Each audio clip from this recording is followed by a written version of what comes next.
Salam olahraga ya.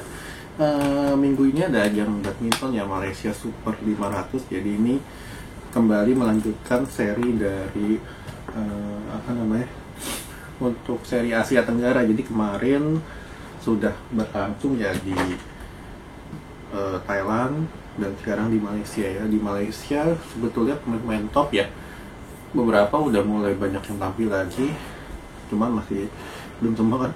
Karena minggu depan ada Singapura 750 tuh levelnya lebih tinggi ya. Di ajang ini Indonesia kembali gagal mendapatkan gelar ya, hanya dapat satu runner up. Sedangkan ya cukup banyak juga pemain kita yang tampil. Dan di sektor sektor tunggal putri kembali menjadi milik Cina. Wang Qiji ini tunggal Cina maksudnya ke lapis 3 atau 4, dia juga udah masuk top 10, luar biasa regenerasi Cina.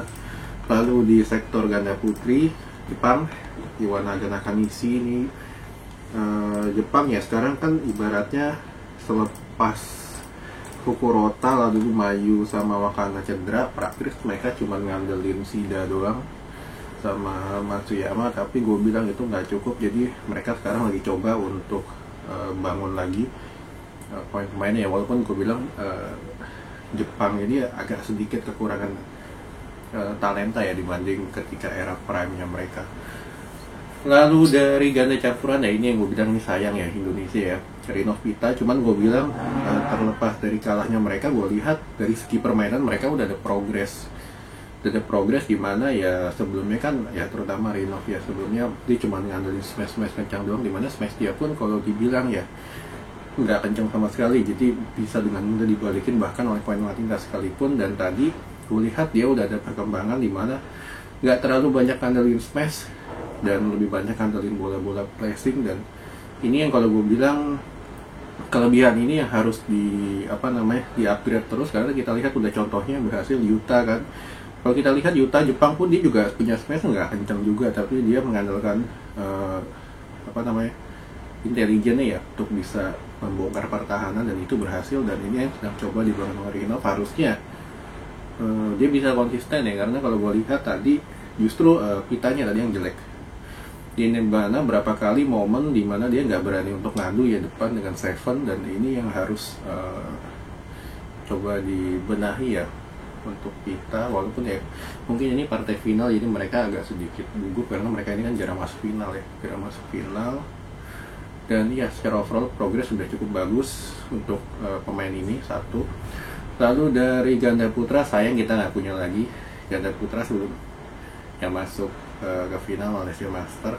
Lalu dari tadi dimenangin oleh Denmark ya, Astrup Rasmussen. Justru Korea Jin Yong Seong ini ganda Korea muda mencoba untuk dibangun lagi ya untuk sebagai pelapisnya Kang Seo.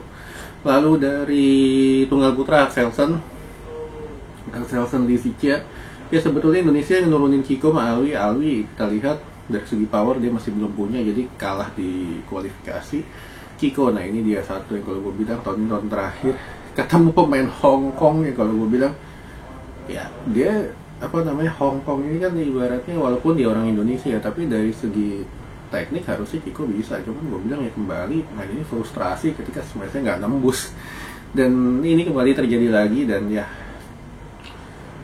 kalau ini tahun terakhir gue bilang. Lalu dari ya finalnya kan Victor lawan Isichi ya. Nah ini Victor ini dapat gelar pertama justru di Super 500 tahun ini, jadi performa dia agak menurun ya, faktor usia, nggak heran. Ya Isichi gue bilang dari 2 turnamen terakhir dia ada peningkatan di mana dia nggak cuma ngandelin smash kencangnya doang, tapi dari segi errornya ini yang kalau gue bilang ini parah banget nih pemain ya, yang ya hampir dari poin-poin Axelsen itu dari errornya dia semua. Dan ya ini kan pemain juga udah nggak latihan di pelatnas, jadi latihan di luar. Dan ini juga bisa jadi ancaman juga kalau dia bisa ngurangin errornya, karena dari segi permainan dia ini ya selevel sama Ginting lah. Cuman 2 pemain ini ya ngandelin speed kencang smash, tapi errornya luar biasa.